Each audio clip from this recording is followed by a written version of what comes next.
So I recently went to Bicol and it was legit amazing.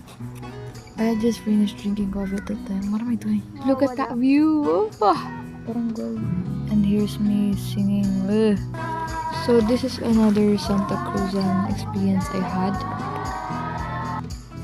Look how cute they are. Oh. Sorry. Magkaaway talaga yan. Now this was the most fun experience I had, guys. Yung flashlight. So yeah. We went shrimp catching. Yes, nanghuli kami ng buyod. For the viewers. Pinagsasabi ko. Ilaw ko. Ako master ng mga ilaw nyo. Ay. I'm the most powerful one here, guys. I've got the brightest light. Eme. Ba't nakatutok yan sa akin? Ay! Nabulusot. Ang ingay-ingay nyo, ha?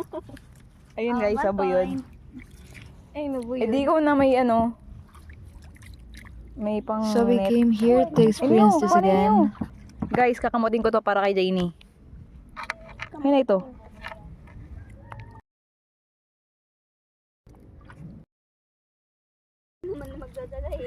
Dami kasong hirap nyo kunin, be.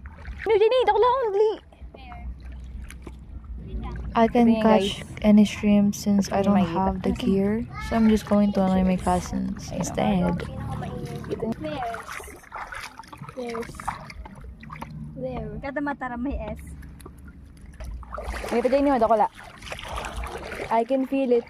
Janie, sasabi ko sa'yo, Janie. Porque ang lakas ng ilaw mo. Well. Mga ganyan ka, no? Well.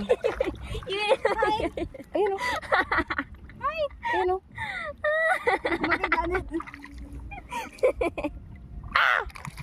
Ingay, di ba? Gulo ng buhok sa babae. Fine. Promise, to ko lang niniho. Champion. Champion ka dito, be. Guys, if I only had that gear, I swear, I could catch 2 full buckets of shrimp. Kita mo? Yabang mo talaga. Nasa gitna na talaga. Tutukloyin ka na. Hey, vlog. Wala. Ano, wanda ini.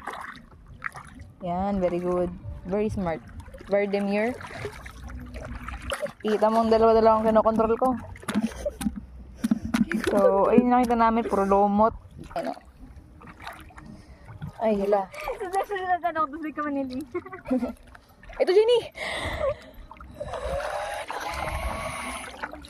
Ito yung vlog ko, dandan ka lang ha.